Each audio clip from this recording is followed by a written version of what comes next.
Muy buenos días. Estemos cansados, relajados, divertidos o no, no es mala hora como para ponerse a estudiar otra vez la estructura atómica, que este seguramente es el video número 13, no es de belleta, yo pienso que va a ser de muy buena suerte, por el hecho de poder proseguir con lo que habíamos terminado la vez pasada, con el tema de TREPEP, que es un tema apasionante, teoría de repulsión electrónica de pares de valencia, donde hicimos, seguramente muy claro, un review de lo que se había visto, porque siempre hacemos un review de lo que se ve en la clase pasada. La idea era motivar el tema de las geometrías moleculares y electrónicas. Geometrías moleculares y electrónicas que después condecían con las formas que tenían las moléculas en la naturaleza y que en el anteúltimo video o clase habíamos visto 6 postulados básicos.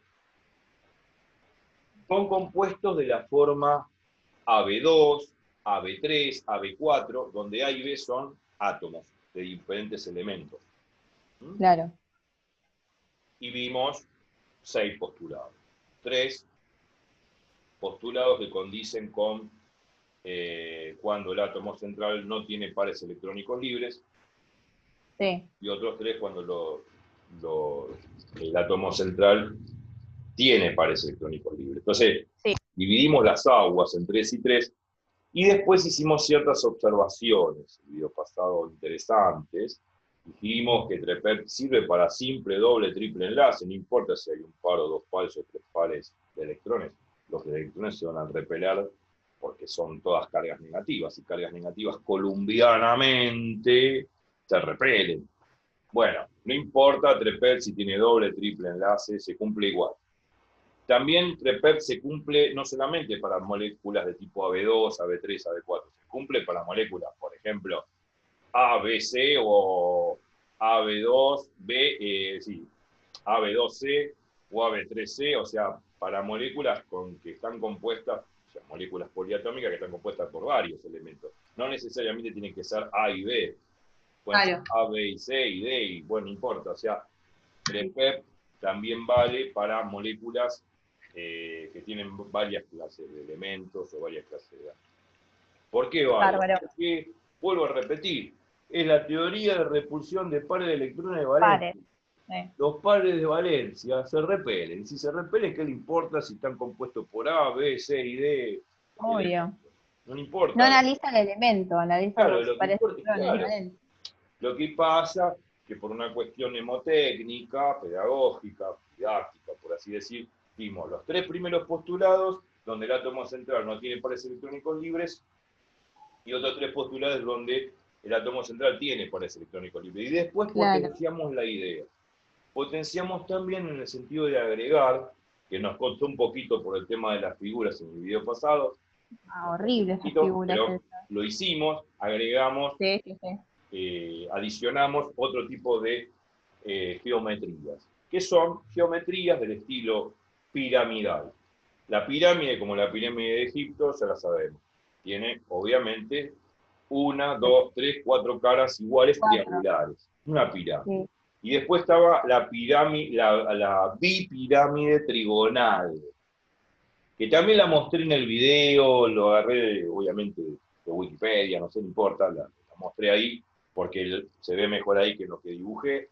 La bipirámide trigonal, lo dice la palabra. Si yo ya sé lo que es una pirámide, la pirámide de Egipto, pónganse en la cabeza, si yo sé lo que es una pirámide, yo ya tengo que saber lo que es una bipirámide trigonal.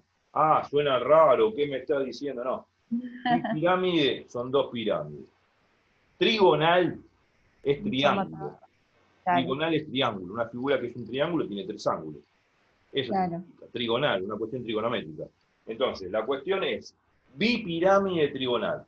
Una pirámide con base triangular arriba y una pirámide con base triangular abajo. Entonces, cuando junto esas 2 pirámides, formo una bipirámide trigonal. Punto. Sí, se entendió. Y después, ¿qué más? Teníamos una geometría octaédrica. Sí. ¿Bien? Sí, sí. La geometría octaédrica estaba formado por una pirámide con base cuadrada Sí. arriba y una pirámide con base cuadrada abajo. Obviamente que octaedro significa 8 edros, 8 caras. Si yo junto una pirámide con base cuadrada arriba y una pirámide con base cuadrada abajo y cuento las caras, me da 8. 4 caras arriba y 4 caras abajo. Por eso se dice octaedro. ¿Ah? Y después, bueno, después venían otras cosas que por lo general eran las formas T, la geometría, obviamente, que sería la geometría molecular en forma T, o la geometría molecular en forma cuadrada, o de base cuadrada, bueno, en fin, es lo que hemos justamente hurgado de las diferentes geometrías, o las nuevas geometrías que estoy nombrando, las incorporé dentro de los postulados. Habría que encontrar ejemplos, yo obviamente no busqué, salvo el ejemplo del gas noble que está formado por xenón y flúor, interesante el tema, porque el xenón es un gas noble que debería reaccionar con nada, pero sin embargo en 1963 se encontró el primer gas noble, digamos, compuesto de gas noble, formado entre xenón y flúor, donde se hace reaccionar el xenón con el flúor a 600 grados Kelvin y a presión 5 atmósferas, su temperatura creo que de fusión, porque está en estado sólido, temperatura bien. Claro. Es un sólido, digamos, de un polvito, digamos, blanco, pero creo que su estado de fusión creo que es a 115 grados, una cosa así. Bueno, no importa, son propiedades termodinámicas, pero es raro encontrar un compuesto con el xenón, pero se encontró. Obviamente no corresponde la regla del octeto, hay una extensión del octeto porque quedan 10 para el xenón, y bueno, obviamente la forma que va a seguir esto es una forma geometría molecular plano cuadrada y geometría electrónica octaédrica, ya lo vimos. Bien. Bueno, potenciamos la idea de la geometría por ese lado. Pero bueno, medio como que uno se cansó de ver tanta geometría y dice, bueno, está bien, bárbaro, ya tenemos las formas geométricas. Ahora vamos a estudiar las propiedades físico-químicas de todo esto. Bueno, 3P me va a informar no solamente de geometría, sino también me va a proveer de información físico-química a nivel macroscópico que yo puedo evaluar en la naturaleza, que puedo evaluar y observar en el laboratorio. Para eso había que hablar en principio de lo que era la polaridad de la molécula. Una polaridad que significa algo que tenga polaridad, valga el término, ¿no? Algo que tiene polaridad significa que hay polos opuestos, positivo y negativo, ¿no? Entonces, eso significa polaridad. Que hay polos opuestos, uno positivo y uno negativo. Bueno, etimológicamente hablando, desde el punto de vista de lo que estamos viendo, el momento dipolar eléctrico significa que hay una densidad de carga positiva por un lado y una densidad de carga negativa por otro. Definimos el momento dipolar eléctrico al final del video anterior como un parámetro físico interesante que es la carga por la distancia. Tengo una carga Q, una carga menos Q, hay un parámetro que en todo caso es un parámetro vectorial que va de negativo a positivo. A ese momento dipolar se lo llama momento dipolar eléctrico y se lo expresa matemáticamente por Q, por la distancia que separan las cargas.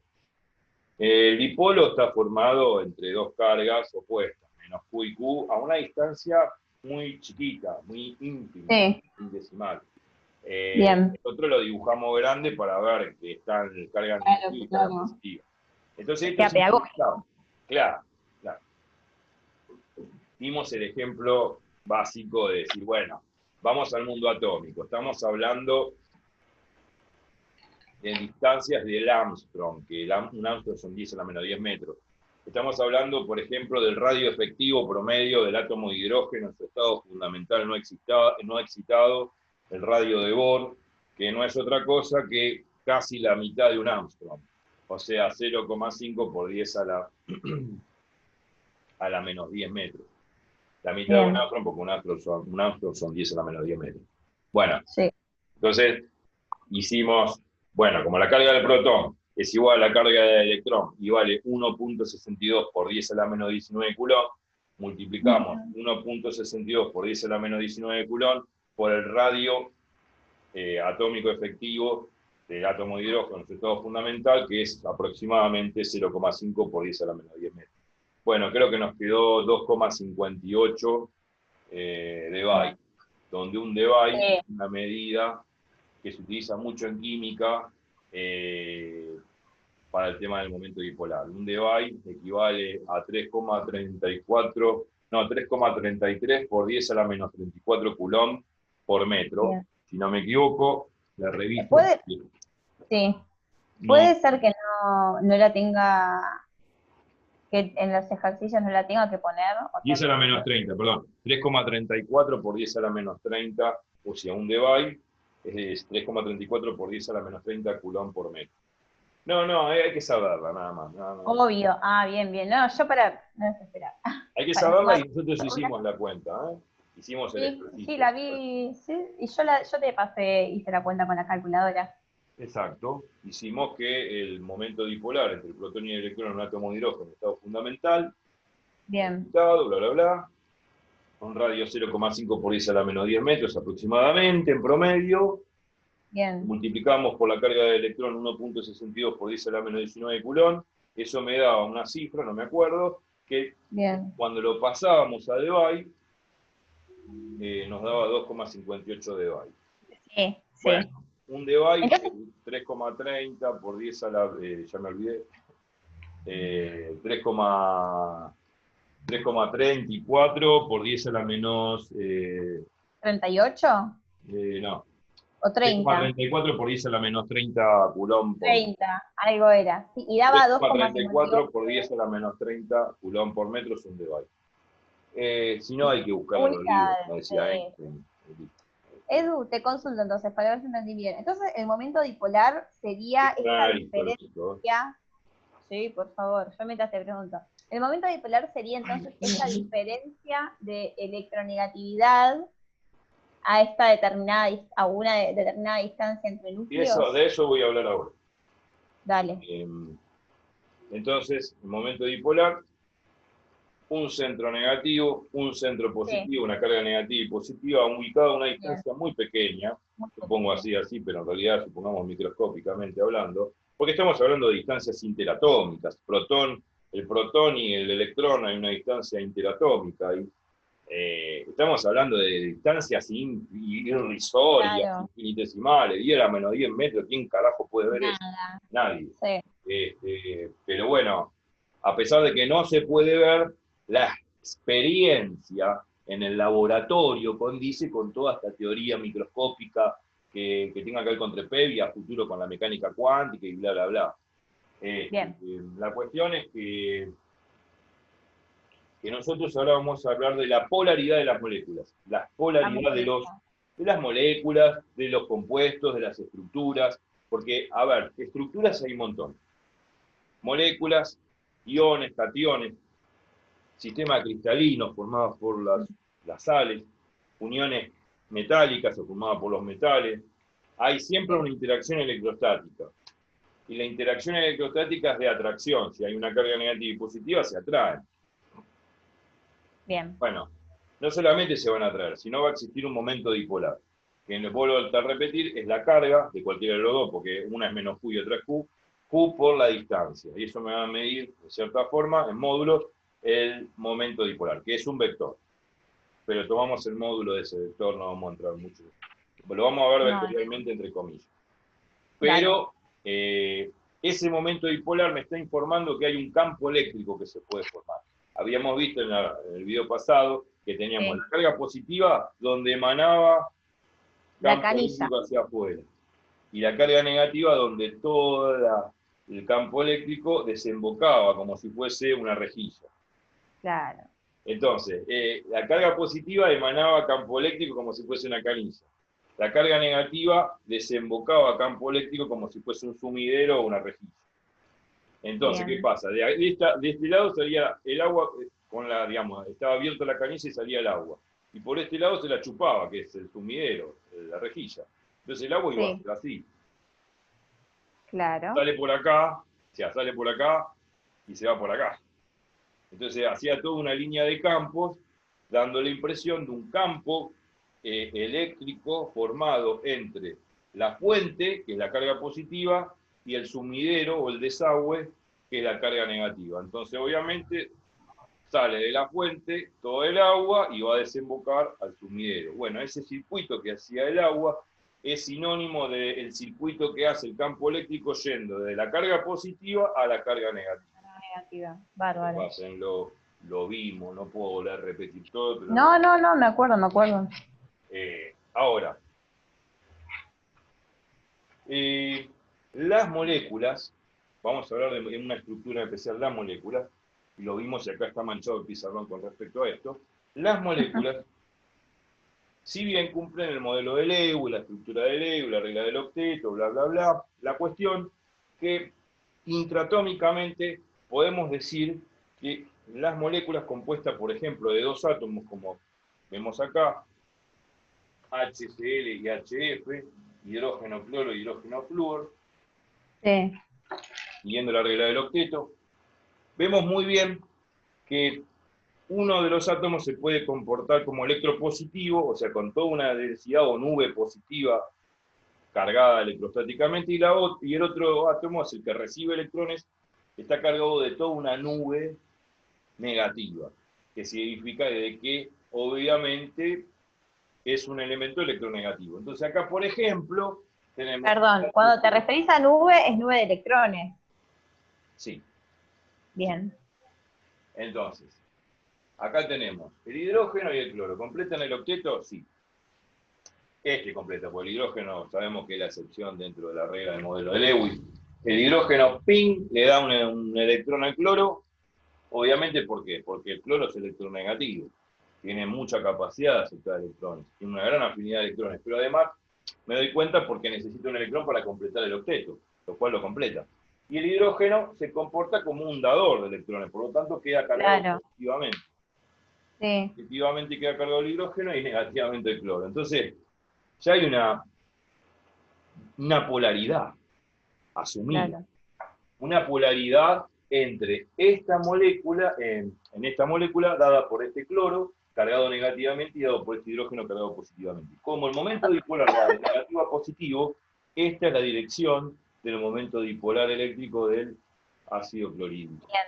O sea, polaridad es lo mismo que decir diferencia de cargas. Sí, tenemos que asociarlo a eso, a la diferencia de carga de polaridad de signo, positivo, negativo o negativo, positivo. Y va esta polaridad se indica de negativo a positivo. Sí, físicamente es así. Aunque los químicos muchas veces lo toman al revés, pero no hay ningún problema.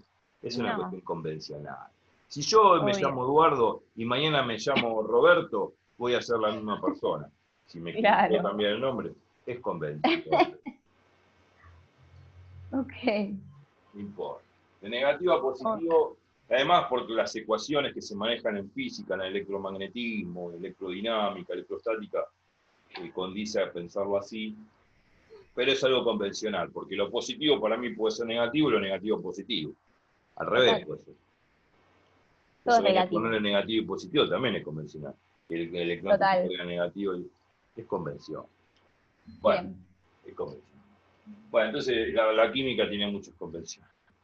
Y bueno, entonces el momento dipolar del ácido clorhídrico HCl apunta de negativo a positivo, el de HF, fluoruro de hidrógeno o ácido fluorídrico, nomenclatura antigua, va, obviamente el hidrógeno le da un electrón al flúor, obviamente porque así completa la capa de 8, la regla del octeto, por eso es electronegativo del flúor, y el hidrógeno es electropositivo. Entonces hay un momento dipolar que va de el flúor, que es electronegativo, al hidrógeno, que es electropositivo. Siempre va de negativo a positivo el momento dipolar. Bueno, tenemos los momentos dipolares de ambas moléculas. Ahora, la pregunta del millón. ¿Quién es más grande? ¿Este parámetro o este? O sea, ¿quién es más grande? ¿Qué momento dipolar es mayor?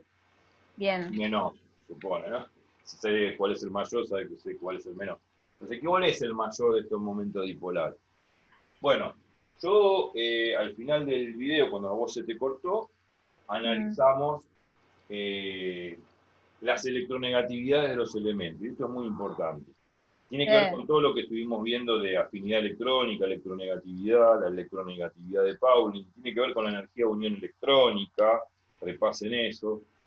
Bueno, si uno no quiere perder el tiempo analizando eso, que yo diría que lo pierdan y lo vuelvan a analizar, el tema del radioatómico, el tema de la energía de ionización, energía de unión electrónica, y la energía de unión electrónica está asociada a la afinidad electrónica, y está asociado a la electronegatividad, que es la capacidad que tiene el elemento de absorber un electrón en presencia de otro átomo. Bueno, bien. todos esos conceptos uno ya a esta altura con los dedos. Incorporadísimos. La idea es que si uno no quiere perder el tiempo y uno agarra la tabla, la hermosa tabla periódica, al costadito de cada cuadrito, a la izquierda, abajo a la izquierda, el primer numerito dice electronegatividad. La electronegatividad es un coeficiente que analizó Pauling en su teoría de enlace de valencia, utilizando también mecánica cuántica. Es un número adimensional que me está indicando cuán electropositivo, cuán electronegativo es un elemento, o sea, qué capacidad tiene el elemento de absorber electrones. Ese coeficiente adimensional que me están diciendo es importante para analizar quién es más electronegativo y menos electronegativo, claro. Por ejemplo, si yo, tomo la tabla, el grupo 7 de los halógenos, el flúor y el cloro, el flúor tiene electronegatividad 4. Yo le puse 3,98 porque hay tablas que son más precisas, claro. Aproximadamente 4. La electronegatividad del cloro es 3. Bueno, acá me ponen 3, pero es 3,16 en otra tabla, más precisa. Entonces, la electronegatividad del hidrógeno es 2,1. Pero acá la electronegatividad del hidrógeno no importa, porque los dos tienen hidrógeno. O sea que lo que me importa ver, para saber cuál es más polar, sin importarme el hidrógeno, porque los dos tienen hidrógeno, lo que me importa es saber quién es más electronegativo, el flúor o el cloro. Bueno, ¿es el flúor o es el cloro el más electronegativo? Bueno, ya está. Acá está el coeficiente de Pauling, me dicen que el flúor es más electronegativo que el cloro, porque es 3,98 y el cloro es 3,16. Entonces, como es más electronegativo el flúor que el cloro, se supone de que va a haber más atracción acá, donde está el flúor, que donde está el cloro. Y como va a haber más atracción en donde está acá el flúor que donde está el cloro, el momento dipolar del hidrógeno de flúor es mayor que el momento dipolar hidrógeno-cloro. Bien. ¿Me explico? Sí. O sea, el momento dipolar se mide en función a esa función de agarre, de esa función electrostática. ¿Me explico? O sea, la idea es que el flúor es más electronegativo que el cloro. Entonces hay más densidad de carga negativa acá que acá, frente al hidrógeno, que es el mismo. Entonces, como hay más densidad de carga negativa acá que acá, obviamente acá hay mayor fuerza de interacción, mayor fuerza electrostática o mayor fuerza de agarre electrostático que acá arriba. Entonces, obviamente, como hay mayor fuerza acá que acá, se predice que el momento dipolar en el HF es mayor que el momento dipolar en el H-cloro. Claro, ahí va. O sea, ahora, a mayor densidad de carga, ahora, como que va bien. Ahora, déjame terminar. Eso sí. Es más electronegativo el flúor que el cloro frente al hidrógeno, ¿no? Dije que acá hay mayor fuerza de interacción, mayor fuerza de agarre, mayor atracción ahí acá. Al haber mayor atracción, la longitud de enlace, la distancia de enlace entre el hidrógeno y el flúor, que es la distancia que existe núcleo a núcleo, del núcleo de hidrógeno con el núcleo de flúor, esta distancia de enlace, al haber mayor fuerza de agarre, mayor fuerza electrostática, esta distancia de enlace entre el flúor y el hidrógeno es menor que la distancia que existe entre el cloro y el hidrógeno acá arriba. Bien. También es otra característica que tiene que ver con la longitud del enlace, que yo voy a dar ahora, y por lo que yo tengo acá tabulado, la longitud que existe entre el hidrógeno y el flúor es del valor aproximadamente, la longitud del enlace, la distancia que existe entre núcleo y núcleo de hidrógeno y flúor, la distancia de hidrógeno a flúor es 91,7 picómetros. ¿Eso está en la guía? ¿Qué es un picómetro? Es una unidad tan pequeñita, es un poquito más grande que el nanómetro.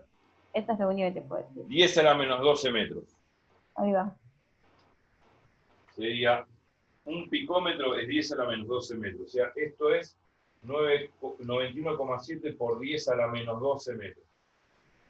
Una distancia ínfima, pero bueno, a nivel atómico es 91,7 picómetros. Y yo me reduzco. Tomo la pastilla de chiquitolina de Capulín Colorado y me reduzco, y esto es una distancia grande a nivel chiquitito, microscópico, pero a nivel grandote no existe, no la pueden ver ni ver por putas, ni con un microscopio ni con nada. O sea, es una distancia interatómica que existe entre el hidrógeno y el flúor. Como existe una distancia interatómica entre el hidrógeno y el flúor, existe una distancia interatómica entre el hidrógeno y el cloro. Y la distancia interatómica entre el hidrógeno y el cloro, si la puedo dibujar acá, sacando este pirulete. Esta distancia interatómica, acá va a valer, lo tengo tabulado, macheteado, 127,4 picómetros. O sea, si vemos, acá tenemos 127,4 picómetros frente a 91,7. Significa que acá la distancia es menor que acá. Obviamente, porque lo estoy diciendo. Si el flúor, el flúor es más electronegativo que el cloro, obviamente que acá hay más atracción que acá arriba. Está más chiquita la distancia. Va a ser menor que esto. Entiendo. Bárbaro. Bueno, te pregunto entonces, sí, como para redondear, para ver si entendí, vos corregime. A mayor densidad de carga negativa, que es producto a mayor electronegatividad,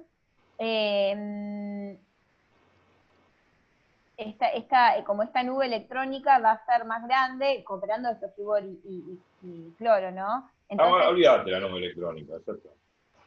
Bien, bueno, entonces más fácil. Uno dice nube de electrones, ¿sabes qué? Cuando empieza a hablar de nube de electrones, cuando hablamos de la teoría de enlace de valencia de London, y Heitler y Slater, que inventaron todo esto con Pauling, bueno, no es que inventaron, utilizan el tema de los orbitales como para poder describir las hibridizaciones y geometrías a futuro de la molécula.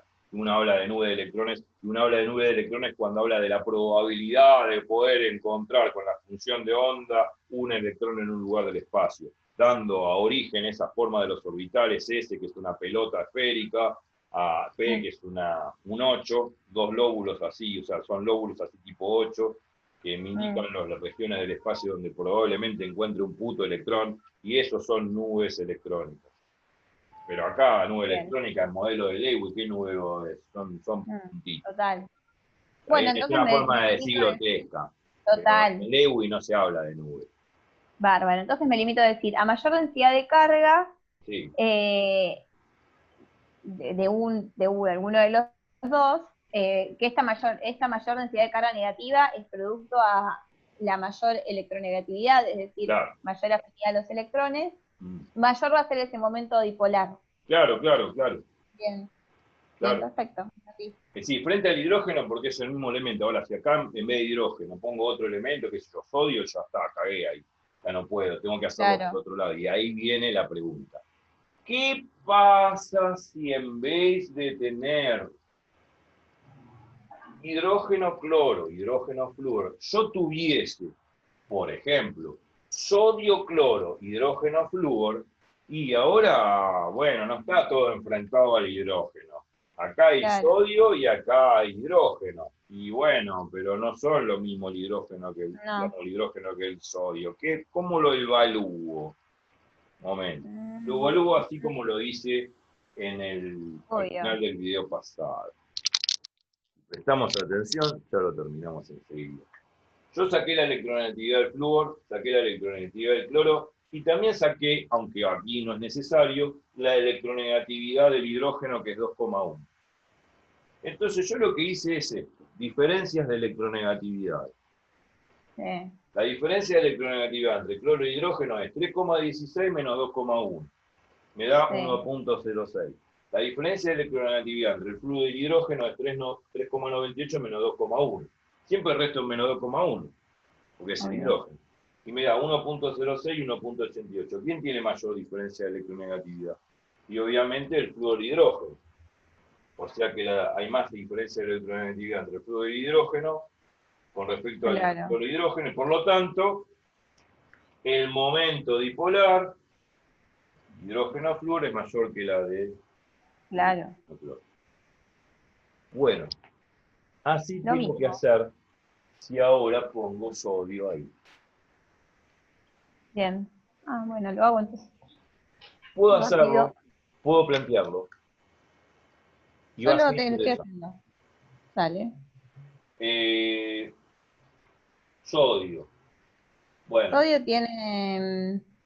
Perdón, lo tengo que poner siempre, porque por ejemplo, sodio tiene una electronegatividad de 0,93 y cloro tiene una de 3,16. Tengo que poner primero el cloro para que no me quede negativo, ¿verdad? O sea, no hay electronegatividades negativas. No, tranquilo, ¿para qué apretar acelerador si voy a chocar? La cuestión es que en el caso que sean diferentes elementos, no el hidrógeno, no todo en todo el hidrógeno, hay que hacer esta cuenta. Y ahora lo que voy a poner es el sodio acá. Bien. Bueno, sin borrar casi nada, podríamos decir. Entonces me doy el lujo de poner sodio acá. Bueno, ya esta distancia ya no vale, hay que sacarla, lógicamente, porque ya no es lo mismo.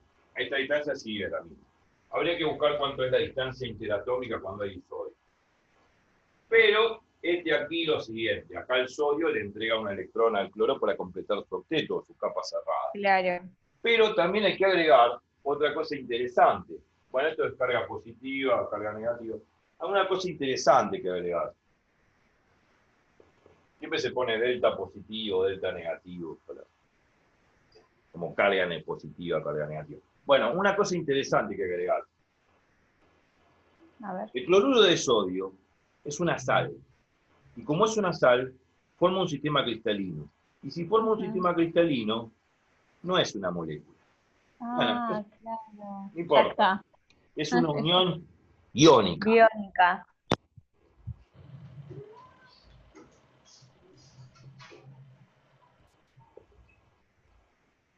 ¿Por qué me salió mal iónica? ¿Qué escribo mal? Tengo que hacer un curso de caligrafía. Y esto sí es una molécula polar. Bien. Ahora vamos a definir mejor molécula polar y todo. Molécula polar. Polar de polaridad, obvio, otra cosa. Claro.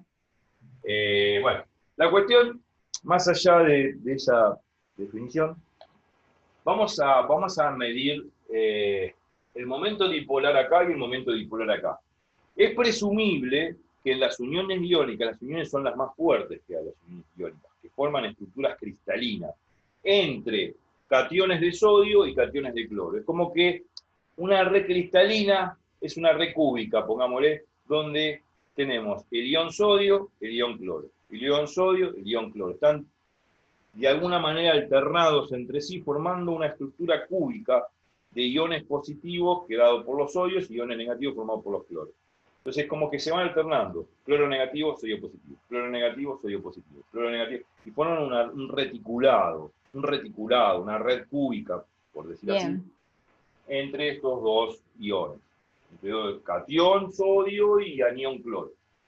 Bueno, esa unión está dada porque cada sodio le da un electrón al cloro para completar su octeto.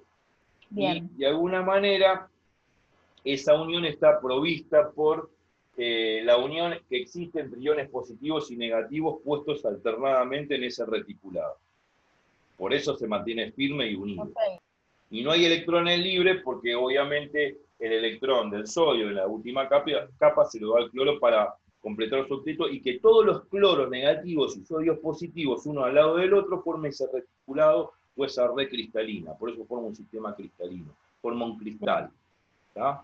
El cristal de cloruro de sodio. Que por difracción de rayos X, de alguna manera pongo un cristal de cloruro de sodio frente a rayos X, del lado de la pantalla sale una roseta hermosa donde se difracta, obviamente, los rayos X a través de ese reticulado, y al difractarse me forma una linda roseta en la pantalla que se llama espectro de difracción, y con ese espectro de difracción mido las longitudes de enlace que existen entre los átomos y también mido la forma cristalina que tiene la unión, que va a ser cúbica. Bien. Está muy interesante, se llama difracción de von Laue. Difracción de Laue. Bien. Bueno, ok. Pero vamos ahora a retomar. Vamos a medir momento dipolar acá y momento dipolar acá. Bien. A través de la diferencia de electronegatividades. Entonces necesito la electronegatividad del sodio. Voy a la tabla hermosamente periódica. Me dice que la electronegatividad es 0,9. Sodio. En otras tablas por ahí es más preciso. No importa la tabla que utilicen. Esto es aproximado, ¿eh? La química no es una ciencia exacta. La física tampoco. Se basan en la ciencia exacta que la matemática, para dar una idea formada de la cosa. Pero bueno, convengamos de que la naturaleza se adapta bastante bien a la matemática, pero es una cuestión filosófica de que si ya... Claro. Sí, como decía Galileo, si la matemática, digamos, la naturaleza se adapta tan bien a la matemática, no lo sé. Pero bueno, 0,9, y empiezo a hacer las diferencias de electronegatividades. Bueno, la del hidrógeno ya sabíamos que es 2,1, la voy a volver a poner acá, porque es la del hidrógeno, y obviamente que el hidrógeno está participando en esta fiesta, y ya la había borrado, dada la electronegatividad del hidrógeno es 2,1, puse la del sodio, bueno. Y ahora, bueno, la del cloruro de hidrógeno es la diferencia de electronegatividad, obviamente es 1,06, eso no cambia. Lo que va a cambiar es la... Ah, no, perdón. Acá es 2,1. La del cloruro de hidrógeno no cambia. La que va a cambiar es la del cloruro de sodio. Esta no va a ser ácido clorhídrico, va a ser cloruro de sodio, que va a ser este compuesto. Bueno, entonces hago la diferencia de electronegatividades. La del cloro es 3,16 y la del sodio es 0,9. Hago la diferencia. ¿Está bien? Bueno, es casi 1, 0,9, 2,16. Sí, va a ser... 2,13. 2,13. 2,3. Muy bien. Yo porque la hice con, perdón, 0,93, que es con lo que tengo mi tabla. No, 2,13 no puede ser. 2,26. No, perdón, una boluda. 2,26. Si hacemos mal la cuenta, podemos perder. Sí, perdóname. Sí. 2,26 y si le hice bien la cuenta, está bien. Sí, ahí va. Bueno, ahí ya está. Entonces, la del cloruro de sodio, vamos a ponerle como conclusión, la diferencia de electronegatividades en el cloruro de sodio es rotundamente mayor que la del cloruro de hidrógeno. Entonces, ¿quién es más polar? Bueno, veamos antes de la polaridad. ¿Dónde está la mayor fuerza de agarre electrostática? ¿Acá o acá?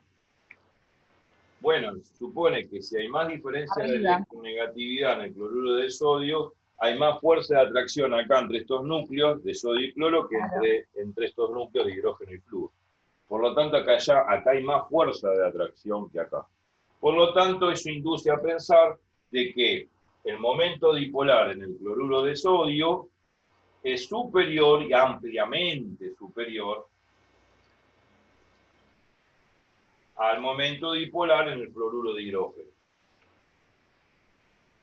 Y a su vez, las distancias interatómicas entre el cloruro y el sodio deberían ser menores. Yo Bien. no lo tengo en la cabeza, pero lo vamos a buscar en internet. ¿Cuánto vale la distancia interatómica en la red cristalina de cloruro de sodio? Bueno, no sé, vamos a buscarlo. Yo tampoco tengo acá el archivo de la química en mi cabeza. Voy a buscar la distancia interatómica entre el cloro y el sodio. Edu, ¿puede ser que también momento dipolar lo simbolicen con un mu?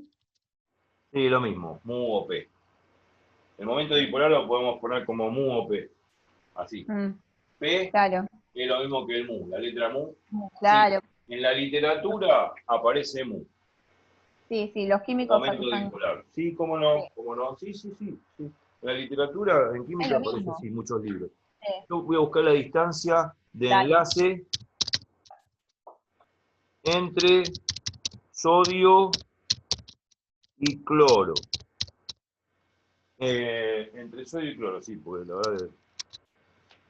A ver si tenemos 0,94 nanómetros. Muy bueno, excelente. 0,94 nanómetros, o nanómetros. 0,94 nanómetros. 0,94 nanómetros. ¿Cuánto es 0,94 nanómetros? Muy poco. Bueno, ¿y cuánto es un nanómetro? Algo de escala en la cabeza hay que tener. Un nanómetro es 10 a la menos 9 metros. 12. No, 10 a la menos 12 es un picómetro. Bien. Entonces, 0,94 por 10 a la menos 9 metros. Entonces, veamos lo siguiente. ¿Cuántos órdenes de magnitud más chica es esta distancia entre cloro y sodio que entre fluoruro e hidrógeno? Es más chiquita. ¿Se entiende? Es más chiquita la distancia entre cloro y sodio que entre fluoruro y hidrógeno. Entonces, es lógico pensar que al haber mayor fuerza de atracción entre cloro y sodio, porque me dio mayor diferencia de electronegatividad que con el fluoruro hidrógeno, al haber mayor diferencia de electronegatividad acá, mayor fuerza de agarre, y obviamente esto se atrae más, y esta distancia interatómica va a ser menor que en este caso. Fijémonos que esta es 1000 veces mayor, 1000 veces menor la distancia que acá. Porque acá es 10 a la menos 9. Bueno, en realidad no es cierto porque tendría que correr la coma para este lado, ¿no? Si corro la coma para este lado, los órdenes de magnitud lo analizo así. Si corro la coma a la izquierda, acá sería 10 a la... Bueno, 10 a la menos 12. Sí, estaba acá, ¿no es cierto? Vuelvo a repetir para que todo el mundo lo vea. 91,7 por 10 a la menos 12. Bien. Entonces, si corro un lugar para acá, sería 10 a la menos 11, porque ya corrí un lugar. 9,17 por 10 a la menos 11. ¿Se entiende esto de correr un lugar acá? No es 10 a la menos 12, 10 a la menos 11. Hello. Hola. Hola, ay, perdón, estaba trabada. El internet de mierda de este país, por favor. Los argentinos necesitamos comunicar.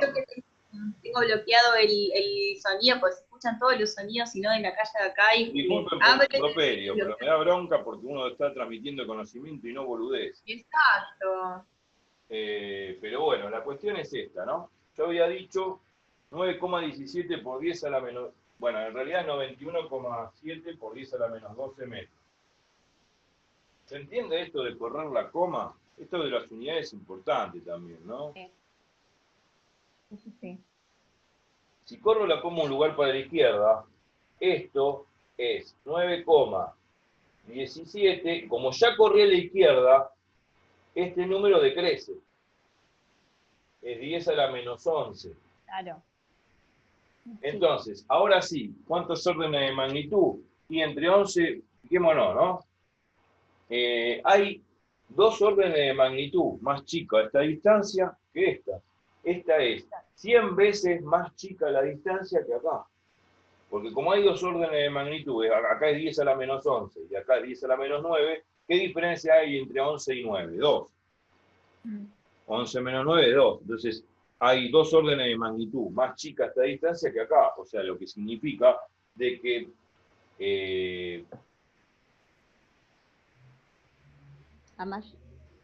nanómetros puse. Sí. Está bien. Esta distancia es más chica que acá. ¿No es cierto? Ahí está, listo. Entonces, lo que estamos expresando, claro, 9,17 por 10 a la menos 11 metros, y acá es 0,94 por 10 a la menos 9 metros.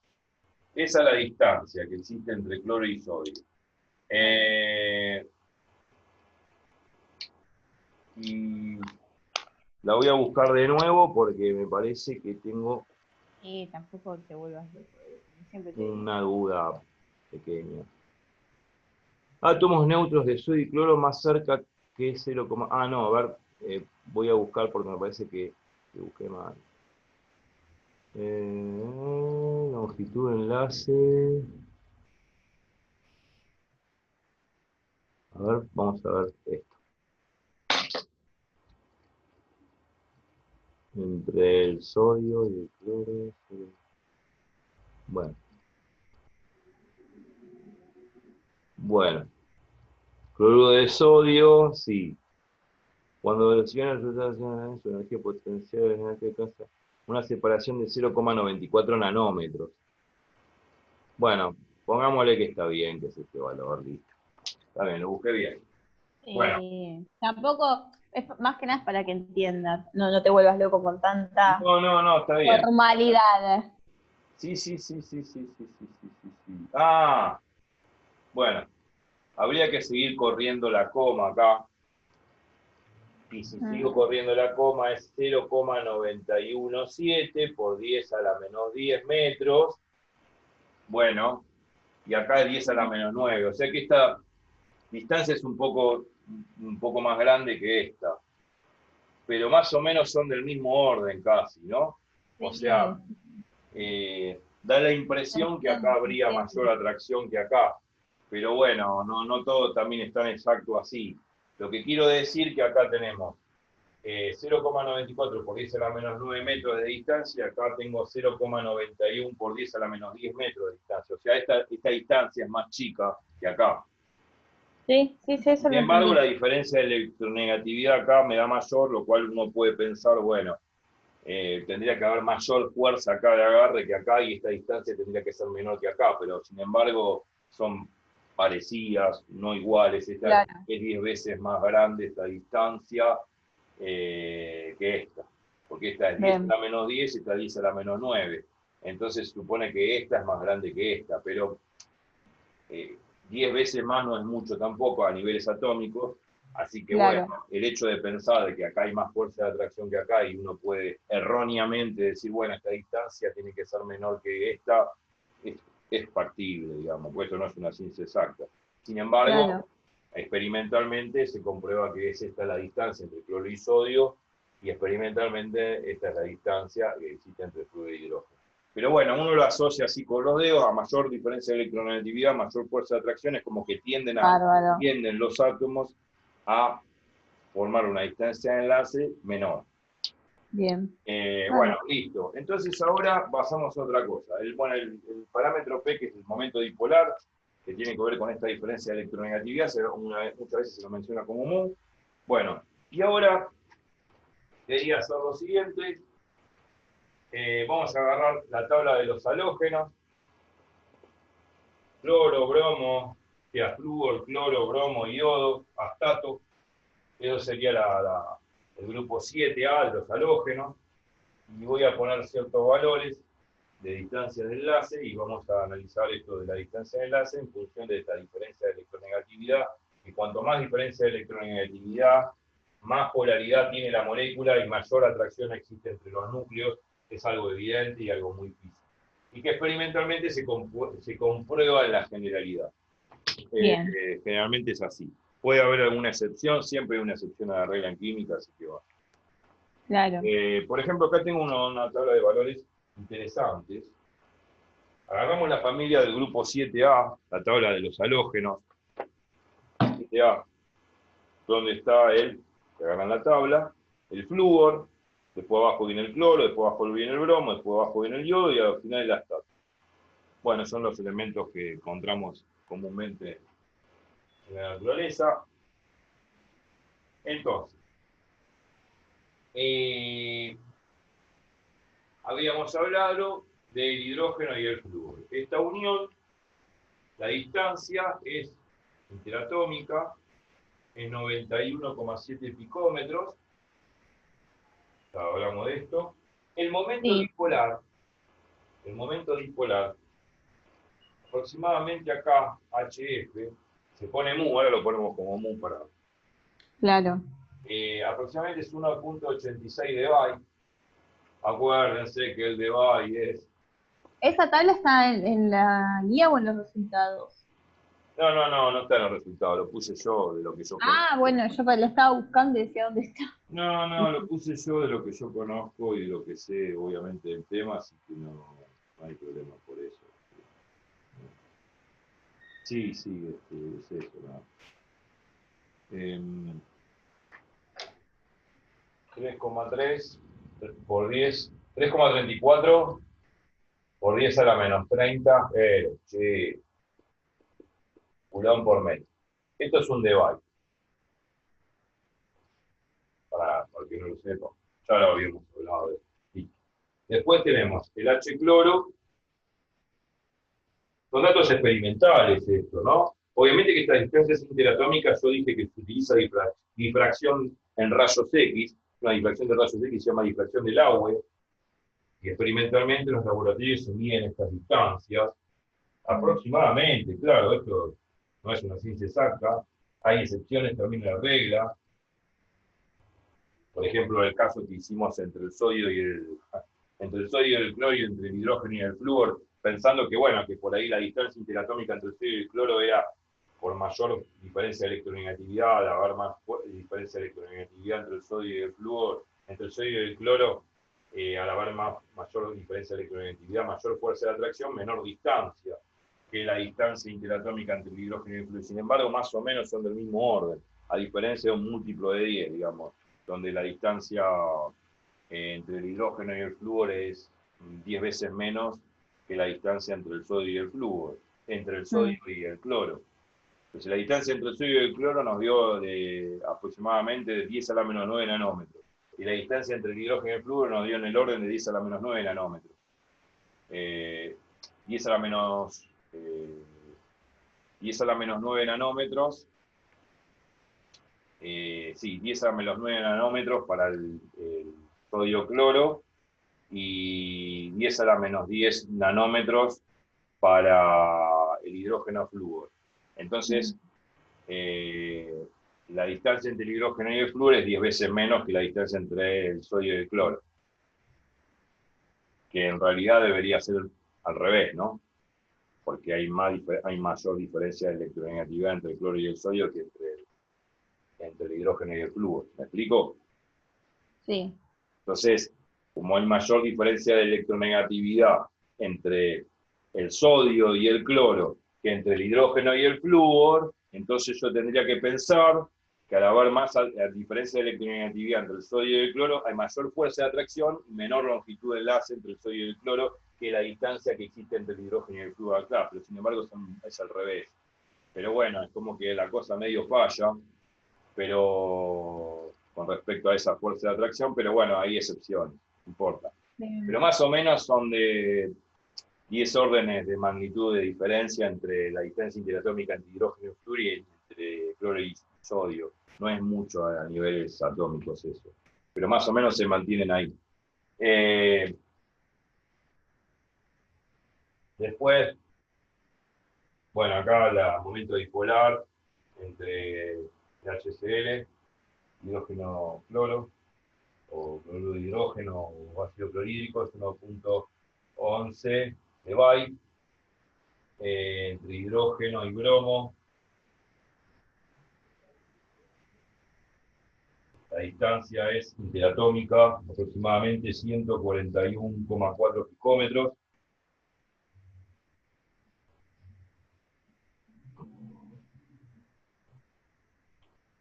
entre el hidrógeno y el yodo, la distancia es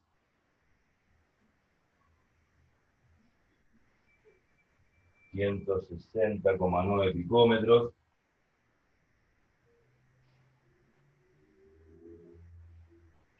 Y no pongo el del astato y el hidrógeno porque no me interesa. Ya está, vamos a ponerlo completo. Porque no tengo lugar, por eso.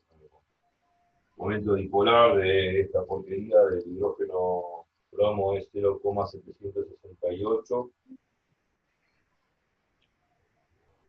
de byte. Y acá el momento dipolar de hidrógeno yodo, yoduro de hidrógeno, es 0,382 de byte. Bueno, ahí está. Ahí tenemos todos los valores aproximados, los momentos dipolares. Y ahí vemos por qué los momentos dipolares cambian. Vemos que el momento dipolar mayor lo tenemos en el hidrógeno flúor. Este es mayor que este a su vez es mayor que este, y este es mayor que este. ¿Por qué? Por eso de la diferencia de electronegatividad. Si hacemos la diferencia de electronegatividad entre el flúor y el hidrógeno, y la diferencia de electronegatividad entre el flúor y el hidrógeno es la electronegatividad del flúor menos la electronegatividad del hidrógeno, esto es 3,98 menos 2,1. Bueno, esto es 1,78. Bueno, sí. Acá hacemos la diferencia de electronegatividad entre el hidrógeno y el cloro, y bueno, va a ser 3,16 menos 2,1. O sea, va a quedar 1,06. Negro, 0,6. Y después la diferencia de electronegatividad entre el hidrógeno y el bromo va a ser la electronegatividad del bromo menos la electronegatividad del hidrógeno, y la electronegatividad del bromo, si no me fijo en la tabla, no lo voy a saber. Y acá dice que es 2,8. 2,8 menos 2,1 es 0,7. Y la diferencia de electronegatividad entre el hidrógeno, yoduro de hidrógeno, es la electronegatividad del yodo, menos la electronegatividad del hidrógeno. También, si no me fijo en la tabla, tampoco lo voy a saber, es 2,5 menos 2,1, 0,4. Bueno, ¿dónde está la mayor diferencia de electronegatividad? Y ya sabemos dónde está la mayor diferencia de electronegatividad acá. Este mayor que este mayor que este mayor que este y este mayor que este. Obviamente, a mayor diferencia de electronegatividad, mayor momento dipolar. ¿Se ve eso? ¿Se ve eso? Sí, perdón, estoy de vuelta trabada. Entonces, eso sí lo puedo agarrar como una regla general que se cumple en todos los elementos. A mayor diferencia de electronegatividad, mayor será el momento dipolar. Sí. Genial. ¿Está bien? Estoy tomando el ejemplo de los halógenos, ¿no? Combinados con el hidrógeno. Esto es una regla muy bonita para poder entender bien por qué a mayor diferencia de electronegatividad, mayor fuerza de atracción existe entre los núcleos, y por lo tanto también hay mayor momento dipolar eléctrico.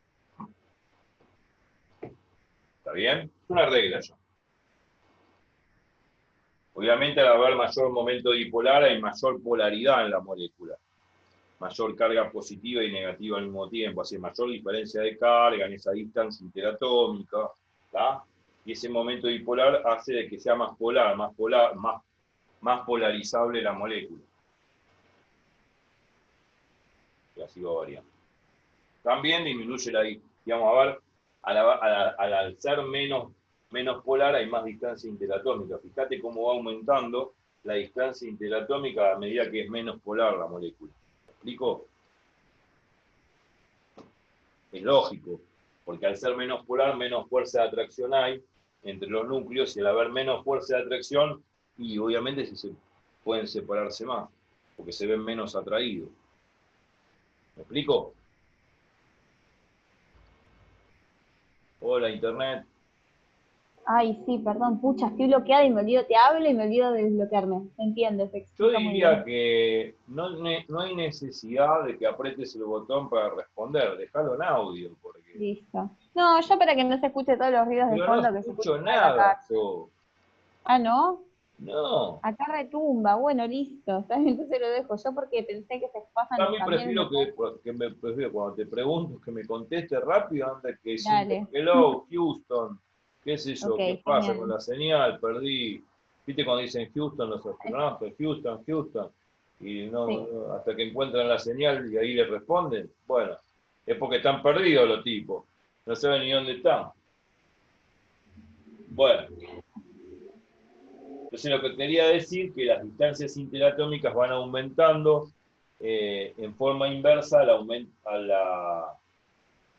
la disminución de la polaridad. Al ser menos polarizable, o sea, al ser el momento dipolar cada vez menor, menor es la fuerza de atracción entre los núcleos, y al ser menor la fuerza de atracción entre los núcleos, mayor va a ser la distancia internuclear, porque obviamente al bárbaro. verse menos agarrado o menos atraído, se separan más.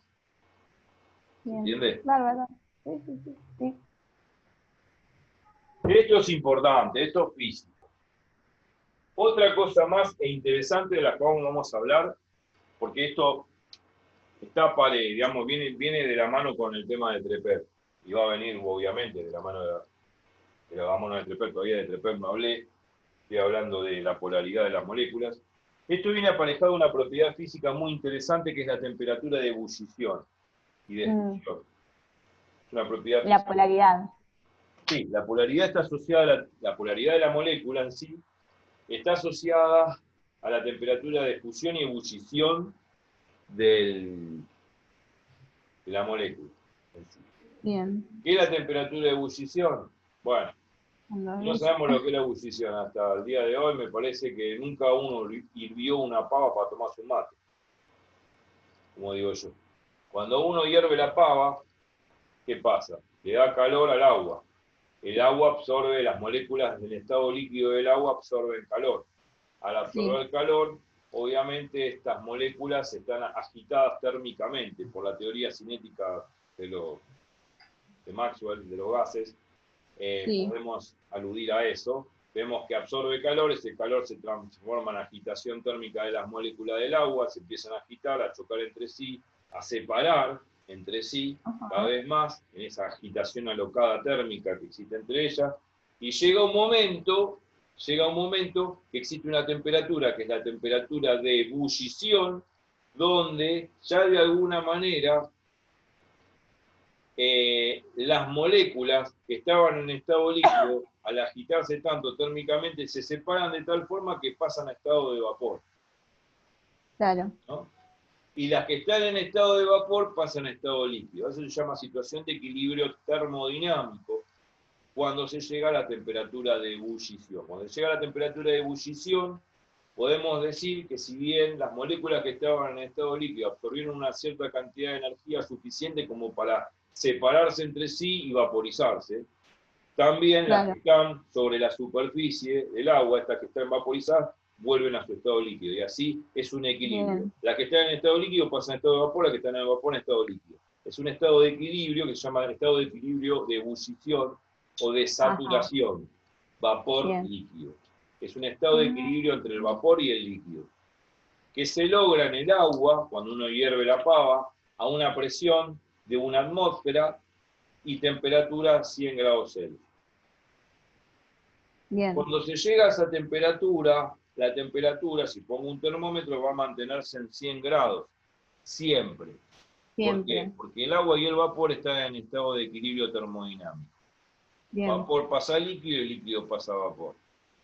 Bárbaro. Entonces, la cuestión cuando se logra ese equilibrio termodinámico, la temperatura es, por eso se llama equilibrio termodinámico, la temperatura es constante, permanece en 100 Claro. grados a presión en una atmósfera. O sea, la presión atmosférica es constante en una atmósfera, 1003 hectopascales, y la temperatura del agua es 100 grados. Esos dos parámetros, la presión y la temperatura, permanecen fijos, por eso se dice que están en equilibrio el vapor y el agua, el vapor y el agua líquida. ¿Por qué? Porque los parámetros termodinámicos prevalecen constantes, tanto la temperatura del agua y del vapor como la presión, obviamente, de la atmósfera, en la cual está el vapor, digamos, ¿no? Y el líquido. Es una situación de equilibrio termodinámico, la ebullición. Llega a esa temperatura, se mantiene 100 grados, el agua se vaporiza, el vapor que está sobre la superficie vuelve a estado líquido y se vaporiza, permanece en estado de equilibrio. Obviamente que en algún momento se va a vaporizar toda el agua de la pava y no va a quedar nada. Una vez que se vaporizó todo el agua de la pava, todo está en estado de vapor, el agua se vaporizó. Bien. Bueno, la cuestión es la siguiente, eso se llama temperatura, bueno, eso se llama vaporización por ebullición, se llama temperatura de ebullición, esa temperatura en la cual se logra ese estado de equilibrio, como se vaporiza el agua, 100 grados. Y después está la temperatura de fusión, que también es una temperatura de cambio de estado de agregación. La fusión es todo al revés, cuando el agua pasa de estado sólido, o cuando el cubito que está en estado sólido pasa a estado líquido, ¿está? Entonces, cuando yo congelo agua a 0 grados, se congela el agua a 0 grados, se llega a lo que se llama la temperatura de fusión. Empieza a las moléculas del agua, al quitarle su energía, se ven menos agitadas térmicamente y está la oportunidad que al haber menos agitación térmica por haber descendido la temperatura, al haber menos agitación térmica entre las moléculas por haber descendido la temperatura, tienen la oportunidad de atraerse. Bien. Y se atraen a través de lo que vamos a denominar puentes de hidrógeno. Y se atraen de tal forma con ese puente de hidrógeno que es tan fuerte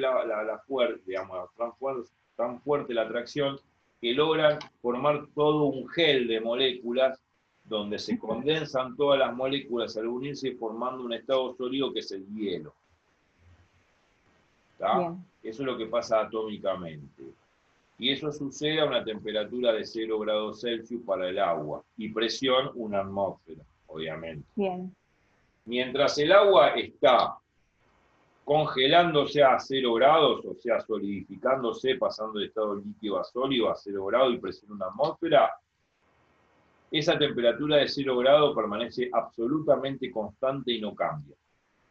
Si yo meto un cubito en la coca, bueno, un cubito en el agua, y pongo un termómetro, mientras esté derritiendo el cubito dentro del agua, la temperatura del agua y del cubito es constantemente 0 grados Celsius. Una vez que se fundió todo el cubito, y ya empieza a elevar la temperatura por encima de 0 grados. Pero mientras coexista el cubito con el agua, la temperatura prevalece a 0 grados. Eso es un estado de equilibrio de fusión. Mientras se esté fundiendo o fusionando el cubito, el hielo, frente al agua líquida a 0 grados, esa temperatura de 0 grados permanece constante. Una vez que se fundió todo, entonces sí empieza a aumentar la temperatura. Eso es la fusión. Una cosa es la ebullición, cuando se vaporiza el agua, y otra cosa es la fusión, cuando se fusiona el hielo, o sea, se licúa el hielo, o el agua se transforma en hielo, se solidifica. Bien. ¿Se entiende la diferencia entre una cosa y otra? Bueno, esto de los estados de agregación, temperatura de ebullición para pasar de estado líquido a vapor, de vapor a líquido, como la temperatura de fusión para pasar de líquido a sólido o de sólido a líquido, esto tiene que ver con propiedades físico-químicas, termodinámicamente hablando, que se experimentan todos los días en los laboratorios y en la naturaleza, pero están muy relacionados a esto del momento dipolar, atómicamente hablando. Entonces, las moléculas que sean más polares, como por ejemplo esta frente a esta es más polar que esta, se supone al ser más polar que esta, ya sabemos por qué, se supone que estas moléculas entre sí se van a atraer mucho más fuerte que estas de acá. Sí.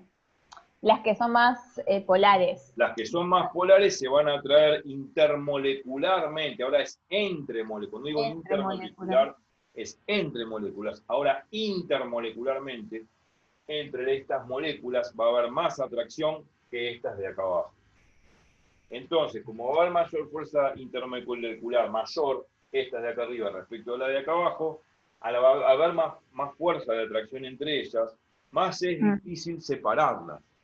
Claro, entiendo. Y si es más difícil separarlas, va a ser más difícil la ebullición. Claro, ahí va. La temperatura de ebullición va a ser más Va a ser alta. mayor. Claro, entendí. ¿Qué? Bien. Esa es la clave.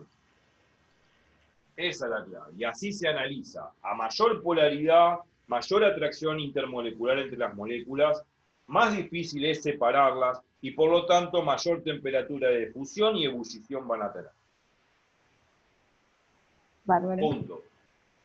Y eso tiene que ver con el momento dipolar y la polaridad de la molécula. Bien. Bueno, eso lo voy a poner en palabras, me parece interesante, pero más allá de esto voy a poner las temperaturas de ebullición de todos estos elementos, como para ir comparando y confirmando lo que yo dije en palabras, que después voy a manchar el pizarrón y lo voy a poner escrito. Bárbaro.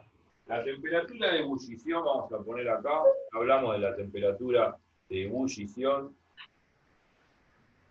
Para estos compuestos, para estas moléculas, son estas que tabulé acá y que tengo acá en el machete.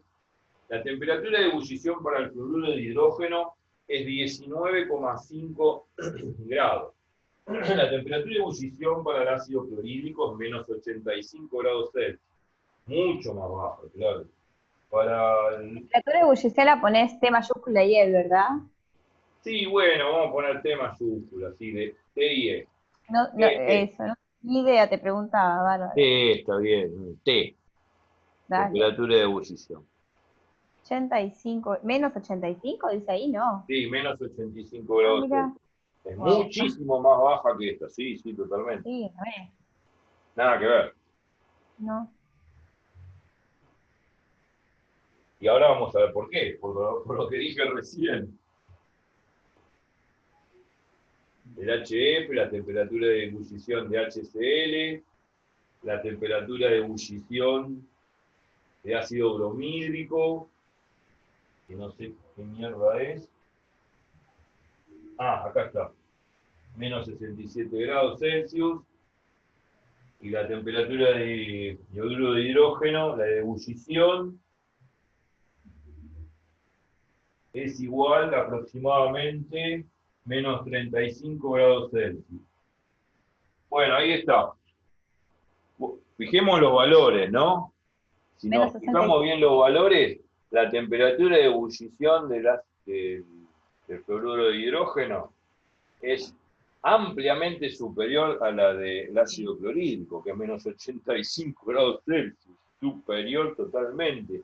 Obvio que me va a costar más ebullir o pasar a estado de vapor esto que está en estado líquido a esto que tendría que estar en estado líquido también. Para pasar de estado líquido el ácido clorhídrico me va a ser más difícil que pasar a estado de vapor el ácido clorhídrico. ¿Y por qué? Y porque las moléculas estas de ácido clorhídrico se atraen más que las moléculas de ácido clorhídrico. Y al atraerse más, me va a costar más separarlas y más energía le voy a tener que dar al ácido clorhídrico como para que alcance su estado de ebullición, y si hay más energía, obviamente necesito mayor va a ser la temperatura de ebullición.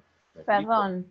Perfecto, eso te explicas. Ahora lo que no entiendo es cómo puede ser que, o sea, menos 67 es más chico que menos 85. A ver, menos 85, a ver, ¿cómo es eso? Menos 67 está más cerca del cero, es más chico. Ah, bueno, claro, qué boluda. Hablando, Esto es lo que pasa, ojo. A ver. Sí, esto me caga la vida, A ver, los químicos tienen un problemita con eso, que no dudo que lo tenga cualquier persona de la Tierra. Y nosotros también, los físicos también, por ejemplo, nos hacemos también una vez galleta con eso del signo negativo. A ver. ¡Qué boluda! Agarremos la recta real. Sí, la acabo de dibujar para ver eso. Agarremos la recta real. Esto es la recta de los números reales. El 0 está en el medio. Sí. Acá está el 1, acá está el 2, acá está el 3, y así sucesivamente, y todos los números racionales, irracionales y todos los que quieran. Porque los números reales no solamente son los naturales y los enteros. Todos los números que están a la derecha son mayores que los que están a la izquierda. Entonces, si yo tengo que decir, ¿quién es más grande? ¿Menos 2 o menos 3? Menos 2 más mayor que menos 3. Obvio. Ahí va. Sí, no dije nada. No, yo lo que te iba a decir es cómo puede ser que la temperatura de H bromo sea menos 67 si tiene menor diferencia de electronegatividad que H cloro, pero no, claro, está bien. Está bien. A ver, pará. La diferencia de electronegatividad es 1.06 acá, el H cloro. Sí. La diferencia es 0,07. Hay mayor diferencia de electronegatividad en el H cloro que en el H bromo. Claro. Por ende, más polar. Es más polar. Inclusive acá está el momento dipolar, que esta es más polar que esta. Por lo tanto, al haber más polaridad en el H cloro que en el H bromo, estas moléculas de H cloro se atraen más que estas de H bromo. Entonces, si se atraen más, necesito menos temperatura. Claro, a ver si anoté bien. La de H cloro menos 85 y el H bromo menos 67. Claro. Si no sabes qué voy a hacer, voy a pasar todas las temperaturas a Kelvin. Entonces va a solucionarse mi vida.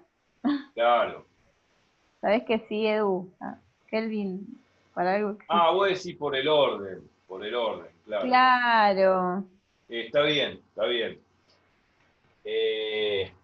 Bueno, estos son los valores que yo saqué, no sé si estarán bien. No, está bien. A ver, los voy a confirmar, porque por ahí yo anoté mal, pero debería suceder eso, que debería haber esta diferencia de temperaturas. Temperaturas de ebullición.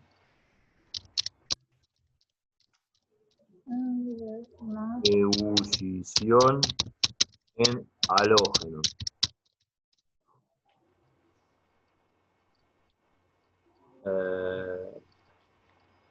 A ver si las tenemos acá.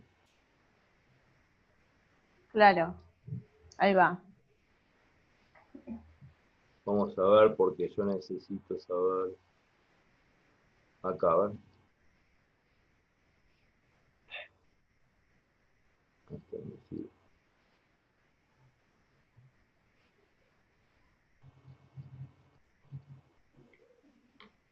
A ver, vamos a buscar.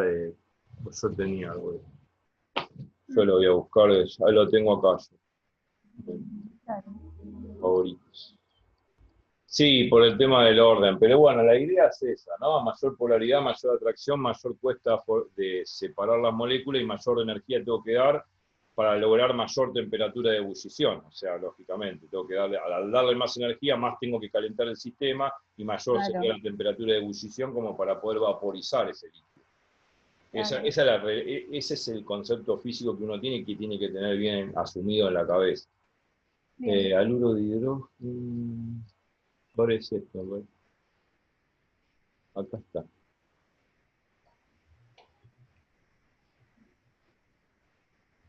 ver si saqué bien las temperaturas. Bueno, a ver, ¿dónde están las temperaturas? ¿Dónde saqué yo las temperaturas?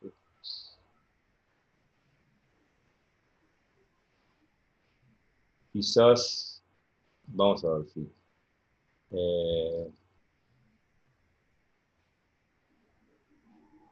ver.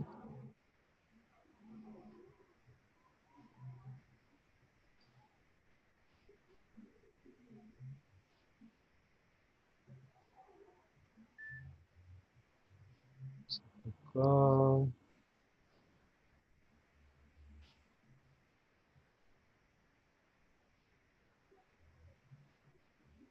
Bueno, volviendo de nuevo, después de dilucidar el problema de los valores estaban bien calculados, o sea, los que yo había tabulado y los que había confirmado en internet están perfectos, según las tablas de temperatura de fusión y ebullición también. Entonces vemos que la temperatura de ebullición del ácido fluoríco para pasar de estado líquido a gaseoso, a vapor, es 19,5 grados. La temperatura de ebullición del ácido clorhídrico menos 85, la del ácido bromídico menos 67 y la del yoduro de hidrógeno 35 grados. Bueno, esto es compatible con esto que estamos diciendo. Cuanto más polar sea la molécula, las moléculas se ven más atraídas. Al estar más atraídas es más difícil separarlas, y al ser más difícil separarlas debería darle más energía como para poder ebullirlas o fundirlas. O sea, para poder pasar de estado de líquido a vapor o de sólido a líquido. Obviamente, al entregar más energía es porque necesito hacer más fuerza para poder separarlas y pasarlas de estado líquido a estado de vapor o de estado sólido a estado líquido. ¿Me explico? Sí. Bien. Entonces esto condice con las temperaturas de ebullición. Acá la temperatura de ebullición del ácido fluorídrico respecto al ácido clorhídrico superior ampliamente respecto a esta. Obviamente que acá necesito darle más energía, más calor al estado líquido del ácido fluorídrico para que pase de estado líquido a estado de vapor, como pasa el agua, ¿no? De estado líquido a estado de vapor. Bueno, el agua lo hace a 100 grados, este lo hace a 19,5 grados, y presión en una atmósfera. Mira que la presión siempre es una atmósfera. La presión atmosférica es una atmósfera que son 1003 hectopascales. Bien. Voy a hablar de unidad de presión, pero esta es la presión atmosférica y todo se mide a presión atmosférica, ¿no? Todo esto está. Bueno, y acá también, por ejemplo, pasamos del ácido clorhídrico al ácido bromídico. Acá es menos 85 grados y acá es menos 67 grados. Esta molécula de ácido clorhídrico es más polar que la del ácido bromídico. Acá está en momento dipolar, esto es mayor y esto es menor. Entonces, al ser más polar, mayor se atraen intermolecularmente las moléculas de ácido clorhídrico respecto del ácido bromídrico, y al atraerse más estas moléculas, más difícil es arrancarlas y a separarlas para poder pasarlas de estado líquido a estado de vapor. ¿Me explico? Entonces acá voy a necesitar más energía para poder pasarla. Obviamente más energía significaría, como es negativa la temperatura, más energía tendría que sacarle, obviamente al ácido clorhídrico que está en estado líquido, pongamos que está en estado líquido, o en estado de vapor, esto en estado vaporizado, más temperatura tendría que yo sacarle para llegar a esa temperatura de ebullición, con respecto a la del ácido bromídrico, que necesito menos energía sacarle para llegar a menos 67 grados Celsius, que está más cerca del 0 grado que esto. Entonces, al estar esto más cerca del 0 grados, menos energía debería yo sacarle al ácido bromídico, que está en un estado de agregación vaporizado, para poder llegar al estado líquido. Bárbaro. ¿Se entiende? O sea, supongamos que esto está vaporizado, tengo que llegar a esta temperatura para pasar de vapor a líquido, tengo que condensar. Entonces tengo que quitarle, enfriarlo al sistema, quitarle energía. Y tengo que quitar energía, obviamente tengo que quitar suficientemente energía al vapor para pasar de estado líquido a menos 85 grados. Pero acá, como es menos 85 grados frente a menos 67 grados para el ácido bromídrico, acá tengo que sacarle más energía y acá menos energía, porque este valor está más cerca del 0 grados. Entonces acá tengo que sacarle más energía que acá. Entonces, como acá tengo que sacarle más energía que acá, obviamente esto condice con que esta molécula es más polar que esta, están más atraídas, más agarradas. ¿Me explico? Bien. Esta es la explicación, digamos. Y con respecto a la temperatura de fusión, también tenemos temperatura de fusión. Las temperaturas de fusión de estos compuestos van a ser, por ejemplo, temperatura de fusión de ácido clorhídrico, acá lo tengo tabulado, es menos 83 grados. La temperatura de fusión del ácido clorhídrico lo tengo tabulado también, menos 115 grados. La temperatura de fusión del ácido bromídrico es menos 86,9 grados. Y la temperatura de fusión del ácido del yoduro de hidrógeno es menos 89 grados. Aproximadamente que sería la temperatura al cual yo tengo que pasar de estado líquido a sólido o sólido a líquido. Esa es la temperatura de fusión. Como pasa el agua, ¿no? De estado de cubito a líquido o de líquido a cubito, a 0 grados Celsius y presión en una atmósfera. Todo una presión en una atmósfera. Entonces, la cuestión es la siguiente.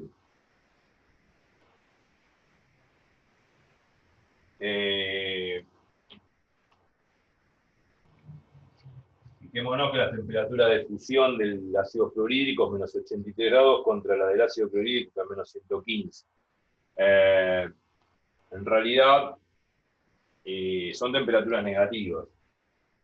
Entonces, si está en estado líquido esto, a menos 83 grados, y yo tengo que estar, esto está en estado líquido, yo tengo que llevarlo, esto a menos 83 grados, y esto lo tengo que llevar, el ácido clorhídrico está en estado líquido, lo tengo que llevar a menos 115 grados para solidificarlo. Obviamente, se supone que estas moléculas se atraen más. Al atraerse más, yo no necesito sacarle tanta energía para que estas se puedan apelmazar y atraer, porque como se atraen bastante, al haber mayor fuerza de atracción, estas moléculas se atraen más, entonces yo no necesito sacarle tanta energía al ácido fluorídrico como para que las moléculas se atraigan, se apelmacen, condensen entre sí y formen el estado sólido. En cambio estas que se atraen menos, porque el momento dipolar es menor, la temperatura en este caso de ebullición es menor. ¿Por qué? Porque necesito obviamente, como se atraen menos, necesito sacarle más energía al sistema, enfriarlo más como para que éstas se apelmacen y pasen en estado sólido. ¿Me explico? Sí. Esa es la explicación. Bien. Pero bueno, la realidad condice con lo que estábamos diciendo. A mayor polaridad en la molécula, a mayor atracción va a haber entre las moléculas, más se atraen, más difícil es separarlas, más energía tengo que gastar para separarlas entre ellas. Y al consumir más energía para separarlas, obviamente la temperatura de fusión y ebullición tiende a aumentar. Claro. ¿Se entiende? O sea, necesito gastar más energía para poder lograr el cometido, para ebullir o para fundir. En todo caso, mayor atracción hay entre las moléculas, más se atraen. Al atraerse más se apelmazan, más es difícil separarlas, más energía tengo que irradiarle o darles como para separarlas. Y si más energía tengo que darles para separarlas, más me va a costar vaporizarlas, más me va a costar fundirlas. Claro. Se atraen más. Y eso condice con mayor temperatura de ebullición y mayor temperatura de fusión. A más polaridad, más atracción entre ellas, más me cuesta fundirlas, más me cuesta ebullir, mayor temperatura de fusión y mayor temperatura de ebullición. ¿Me explico? Perfecto. Perfecto. Entonces, y vemos las temperaturas son todas negativas, ¿no? Si le sacamos el signo, por ahí lo vemos mejor, ¿no? Por ejemplo, la temperatura de ebullición, de fusión del ácido fluorídrico, saquémosle el signo, 83 grados, y saquémosle el signo a 115. Bueno, entonces, o acá, por ejemplo, ¿no? Si le saco el signo entre esta y esta. Esto es 115 grados y esto es 86,9. Entonces acá tengo que dar más temperatura, o sea, acá la temperatura de fusión en módulo es mayor que la temperatura de fusión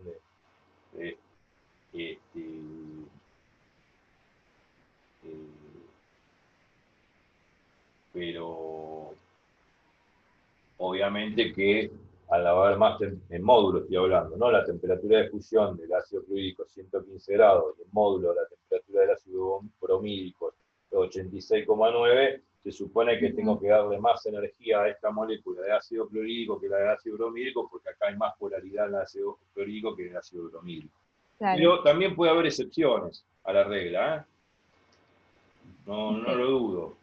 Puede haber excepciones, no es una regla técnicamente matemática, que a mayor polaridad, mayor atracción, más me cuesta separarlas, mayor energía, mayor temperatura de fusión y ebullición tendré que darle como para poder separarlas, para poder pasarlas a otro estado de agregación. Esa regla intuitivamente es válida, pero muchas veces no condice con los valores tabulados experimentalmente.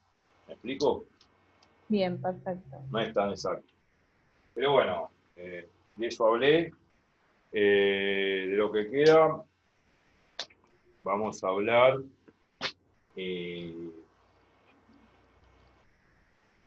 a ver, entonces quedó claro, ¿no? Perfecto. Sí, sí, Mayor polaridad, mayor atracción, mayor se apelmazan las moléculas, más es difícil separarlo, más energía tengo que darles como para separarlas, y eso condice con un aumento o un incremento de la temperatura de fusión y ebullición, tanto para pasar, bueno, de ebullición, de estado de líquido a vapor, de vapor a líquido, o de fusión para pasar de estado de líquido a sólido, de sólido a líquido. Esto es una realidad, y bueno, obviamente esa realidad condice con lo que macroscópicamente uno mide de temperatura de fusión y de fusión en el laboratorio.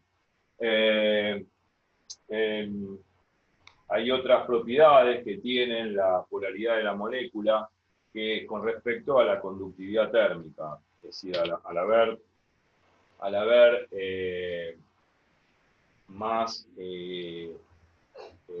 polaridad, mayor atracción entre las moléculas, tienden a ser mejores conductores de electricidad, mejores conductores de calor, más pesado, más denso. ¿Eso por qué? Porque al atraerse más, se condensa más la materia. Al condensarse más, se atraen más las moléculas. Y al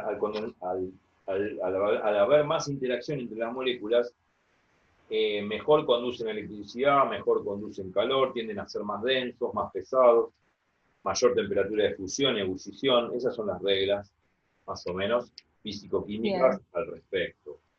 Se supone que hay un efecto nocivo dentro de esa fuerza de atracción.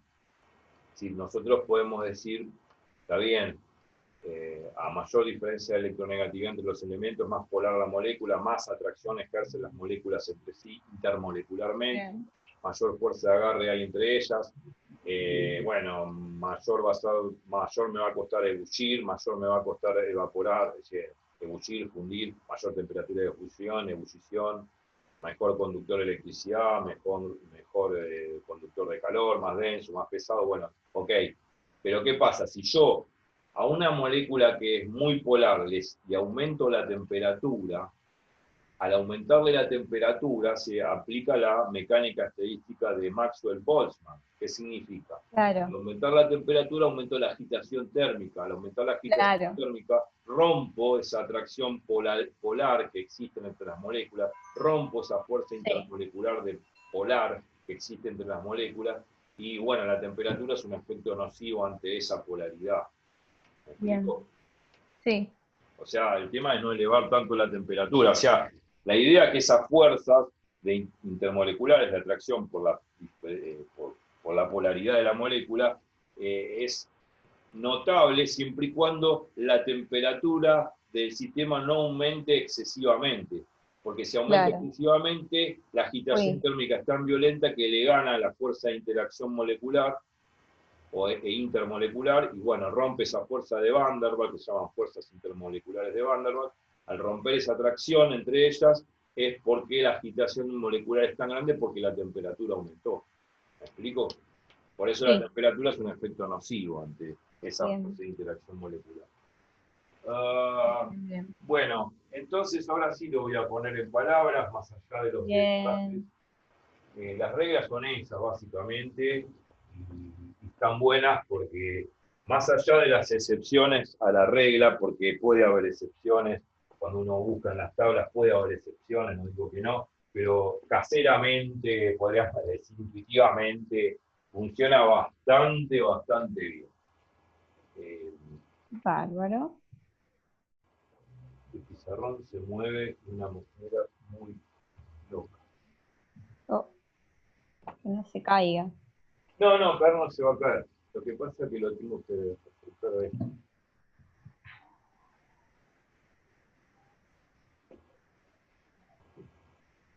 Y no el blooper. Se me cae el pizarrón. ¿Te imaginas? Sí, no, la verdad que. Bueno, voy a poner esas reglas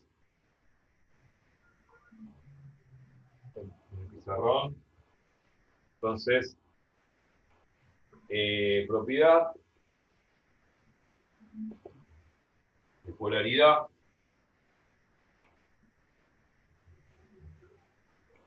a mayor polaridad en una molécula, entre paréntesis, mayor diferencia de electronegatividad, mayor diferencia de electronegatividad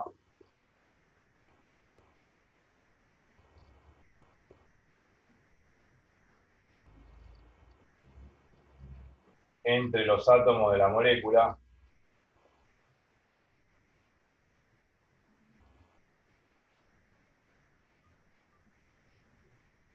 Sí.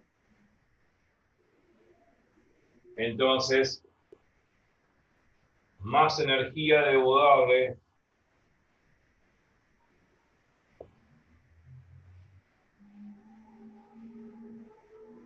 a la molécula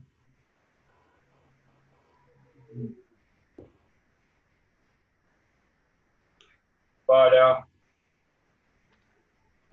más energía debo darle a las moléculas, muy bien, a las moléculas, Sí. a las moléculas en plural, ¿no?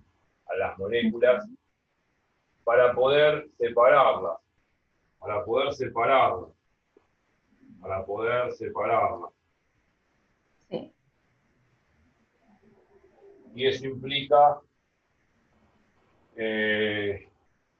mayor temperatura de fusión y ebullición. La regla por lo general se cumple, pero puede haber raras excepciones. Mayor temperatura de fusión y ebullición.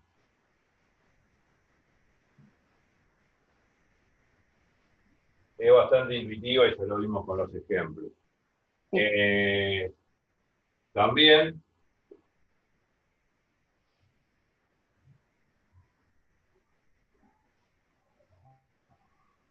mayor conductividad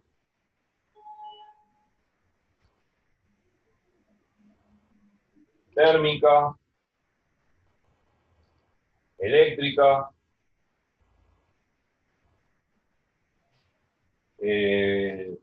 mejores conductores de calor y eléctrica, y electricidad, perdón.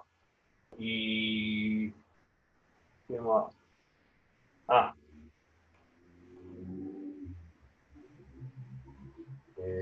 Mayor temperatura, coma, más denso, más pesado, ¿no? Bien. Bueno, etcétera, etcétera, etcétera. Y otras cosas más, bueno, sí, podría decir esto. Cuanto más polar es la molécula, más soluble en agua es. Bien. Otra propiedad, bueno, podríamos hacer dentro de la propiedad, otra propiedad, bueno, propiedad 1, propiedad 2, no importa, propiedad piruro. O sea, a más polaridad, más soluble en agua es.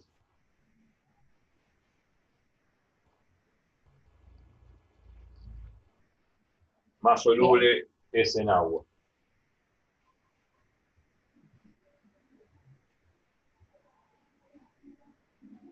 Porque el agua es un solvente, digamos, es un solvente polar. Claro. Ya vamos a ver el puente de hidrógeno. Es un solvente polar. Y la regla dice que soluto polar se disuelve en solvente polar. Sí. Soluto no polar se disuelve en soluto No polar. no polar. Esto por la regla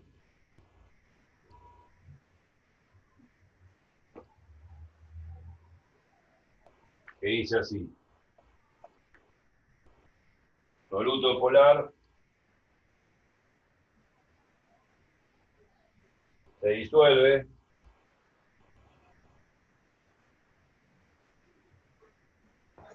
en solvente polar. Condice con esta regla.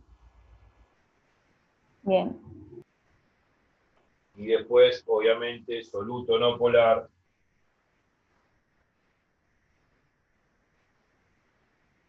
de la molécula es no polar, ¿no? No polar, ya vamos a ver moléculas no polares. No se disuelve, perdón, se disuelve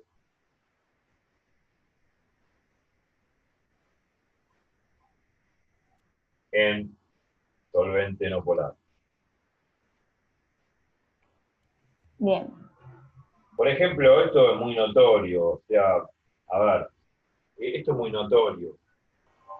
La sal de cocina, que es el cloruro de sodio, que es una estructura cristalina, no es una molécula, se disuelve en el agua fácilmente. Meto cloruro de sodio y se separan en iones cloro y sodio fácilmente. Y se disocia toda en el agua. Pero, por ejemplo, si yo meto aceite, que es un lípido orgánicamente en el agua, no se disocia el aceite en el agua. Quedan esas células de aceite flotando en el agua. Sí. Entonces no se disocia, porque el aceite es un compuesto no polar por excelencia y no se disuelve en agua, que es un compuesto, que es un solvente polar. Entonces, por ejemplo, en el caso de 1, en el caso de 2, el ejemplo de 1 es cloruro de sodio disuelto en agua. Bien. Ahí va a haber un fenómeno que se llama solvatación. Ahora vamos a ver después. Solvatación. Ahora después vamos a ver eso cuando veamos las fuerzas intermoleculares de Van der Waals, que en cierta forma las estamos viendo, pero lo tocamos muy por arriba todavía el tema. Y 2, el ejemplo de 2 sería el aceite en agua. Aceite, que es un lípido, una sustancia orgánica, que es no polar, obviamente, lípido no polar, no se disuelve en agua.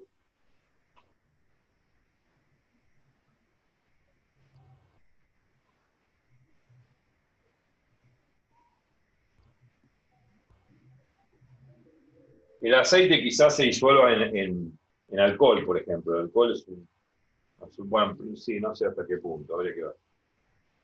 Pues el alcohol no es tan, es un compuesto orgánico, pero no es tan no polar, que digamos. Ahora vamos a ver. Pero por ejemplo, tenemos el ejemplo de un soluto no polar con un solvente no polar. Las resinas, las pinturas. Por ejemplo, cuando uno utiliza tacho de pintura, el látex o lo que sea, bueno, no quiero hacer propaganda a nadie, pero tacho de pintura blanca, yo pongamos látex al agua y yo quiero darle un tinte, no sé, rosado. Entonces hay una tintura que se le pone, que mezcla, se revuelve ese tinte a la pintura. Bueno, ese tinte es una sustancia orgánica, la pintura es una sustancia orgánica. Y bueno, ahí vemos cómo se disuelve el orgánico sobre el orgánico. Bien. ¿Se entiende? Bien, Los bien, óleos de la sí. pintura también, ¿no es cierto? Cuando mezclamos las témperas, que son óleos, Sí, sí, total. oil y aceites, Sí, los óleos son pinturas aceitosas que se mezclan se entre sí. disuelven en aceite. Claro, Sí. se disuelven en aceite y se disuelve una sobre la otra. Ejemplos donde un soluto no polar se disuelve en un solvente no polar. Eso es lo que estudiamos. Sí. Que la verdad sirven y vienen como anillo al dedo. Pero estamos tocando muy por arriba el tema de que sería el tema de fuerzas intermoleculares, o también llamadas fuerzas de Van der Waals, que tiene que ver con esto de dividir, digamos, ver cómo interaccionan las moléculas polares y no polares, y bueno, en fin. Pero primero tenemos que definir la molécula que es polar y no polar. Bueno. Todavía no definimos qué es la molécula polar y no polar. Ya lo vamos a definir. Entonces, vamos a definir eso, porque hasta ahora hablamos de la polaridad de la molécula, midiendo el momento dipolar, haciendo la diferencia de electronegatividades, y qué sé yo. Y comparamos una molécula que es más polar que la otra. Por ejemplo, la molécula de fluoruro de hidrógeno es más polar que la molécula de ácido clorhídrico. Bueno, pero la pregunta es ahora, ya que estamos hablando de estas propiedades físicas, ¿quiénes son las moléculas que son no polares por excelencia frente a las que son polares, que las que estuvimos hablando? O sea, ¿cómo detecto, hablando lisa y llanamente, cómo detecto que una molécula es polar o no polar? Sin fijarme en ninguna tabla, ni sin fijarme en la diferencia de electronegatividades, ni nada por el estilo. Bueno, la manera de saberlo es por TREPEP. Claro. La teoría de repulsión de electrones de pares de valencia me va a permitir hacer eso. Nosotros vimos los 6 postulados básicos. Los 3 primeros, cuando el átomo central no tiene pares de electrones compartidos, y los otros 3, cuando el átomo central tiene pares electrónicos libres, o sea, pares electrónicos no compartidos. Bueno, la regla va a decir lo siguiente: que aquellas moléculas que el átomo central no tenga pares electrónicos libres, o sea, que los tenga todos compartidos, se va a decir que la molécula es no polar. Y lo por vamos más a que comprobar. sean diferentes esos átomos, los que ¿Cómo? rodeen. Por más que sean diferentes los átomos que rodeen a... Sí. Bien. Muy bien, y ahí viene el problema, es decir, con lo que vimos antes. Vos mismo lo estás preguntando intuitivamente. ¿Cómo puede ser si yo, cuando vi TREPEP, el caso de que el átomo central tiene todos sus pares de electrones compartidos, no tiene pares electrónicos libres, si son diferentes moléculas, es decir, perdón, si son diferentes átomos que intervienen en la molécula, moléculas de la forma AB2, AB3, AB4, ¿no? De las que vimos. ¿Y cómo puede ser si A y B son moléculas diferentes? Tienen diferente electronegatividad, los elementos que... No, pero yo te pregunto si son, por ejemplo, AB y, no sé, C. Si son AB2, bueno, ahí sí, pues los B son iguales. Me estoy adelantando a lo que voy a decir. Bien. No estoy pidiendo explicar nada. Bien. Yo pregunto, ¿cómo detecto una molécula que es polar de una que no es no polar? Sin fijarme en la tabla periódica, en el sentido de no fijarme en la diferencia de electronegatividad. Supongamos que no tengo la tabla periódica en el momento. Bien. No sé la diferencia de electronegatividad. Porque con la diferencia de electronegatividad es como hice con el fluoruro de hidrógeno y el ácido clorhídrico. Hago la diferencia de electronegatividad y la que me da mayor diferencia de electronegatividad más polar, punto, ya está. Pero supongamos de que no tengo la tabla. Supongamos de que digo, bueno, yo puedo comparar la polaridad de una molécula a otra. Pero la pregunta, en realidad son 2 preguntas. Si no tengo la tabla, ¿cómo lo hago? ¿Cómo sé cuál es más polar o menos polar? Y la segunda pregunta, ¿quiénes son las moléculas que no son polares de las que son polares? Claro. Vea el próximo video en el mismo canal de lo que voy a hacer después. Lo que yo estoy adelantándome, que por TREPEP vamos a ver de que las moléculas que son no polares, apolares, por decir así, apolares, no polares, son aquellas cuyos átomos central tienen todos sus pares electrónicos compartidos. Claro. Lo vamos a ver esto con la geometría molecular, que los momentos dipolares, que son vectores, están dispuestos de tal forma que la suma de todos los momentos dipolares, formados en la molécula tiene que dar 0. Y si la suma de los momentos dipolares de la molécula tiene que dar 0, eso significa que la molécula se hace no polar. Bien.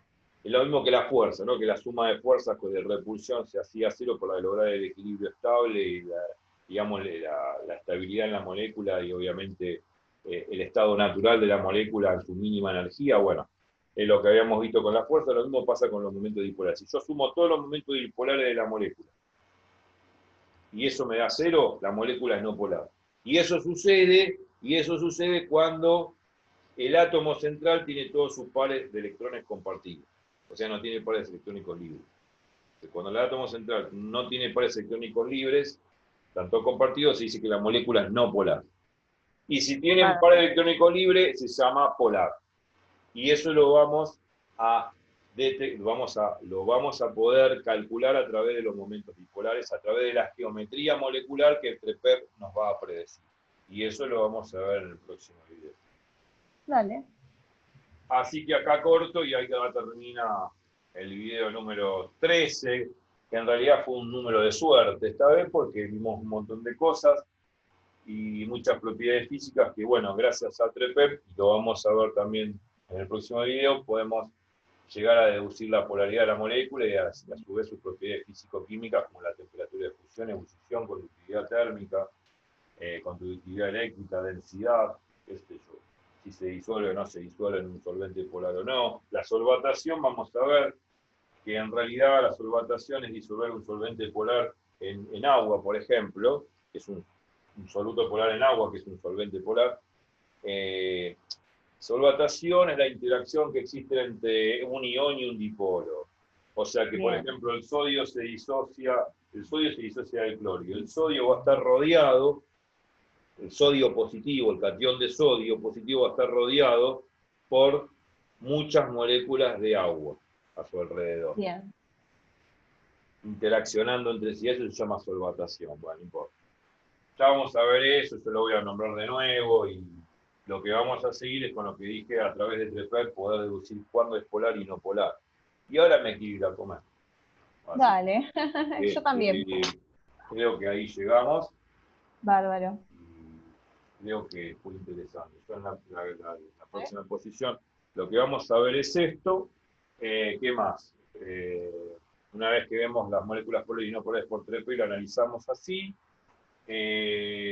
vienen las fuerzas intermoleculares, las fuerzas de atracción entre moléculas, que se llaman fuerzas de Van der Waals. Gracias al doctorado que dio Van der Waals a principios del siglo XX, o antes, unos años antes de empezar el siglo XX, una idea maravillosa y estupenda de que ahora las moléculas hay que tomarlas como estructuras que interaccionan entre sí. Hay una fuerza de atracción intermolecular o entre moléculas que hace que, bueno, que tenga que ver con esto en un momento bipolar. Cuanto más polar sea la molécula, más se atrae, ¿no? Bueno, esto también va a tener consecuencias en la unidad 3 que vamos a ver, que es la parte de teoría de gases reales, porque los gases no son ideales, son reales, porque las moléculas en realidad se atraen entre sí por estas fuerzas intermoleculares de Van der Waals, que van a ser a futuro en 3 categorías: las fuerzas de London, que son las dipolo-dipolo inducido, las dipolo-dipolo permanente y las puentes de hidrógeno.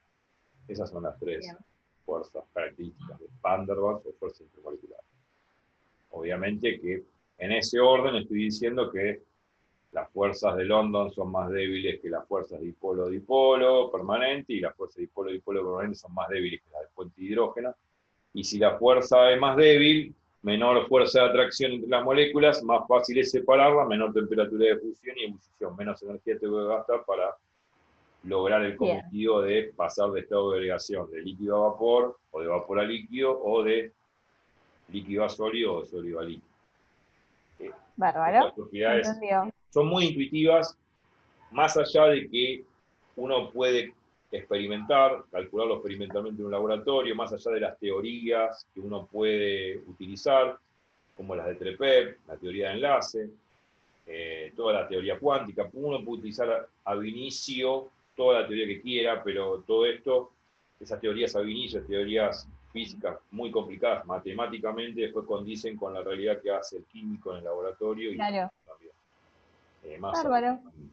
Pero bueno, en la próxima seguimos con esto de analizar y hacerme acordar la diferencia, si uno no tiene la tabla periódica, de cómo distinguir una molécula que es polar y una no polar. Eso lo puede hacer TREPEP fácilmente con su geometría molecular. Así que bueno, me despido, que les vaya bien y ya nos vemos en el video 14, el loco 14, dentro de unas horas, me supongo. ¿No? Chau, chau. Sí. Chau, chau.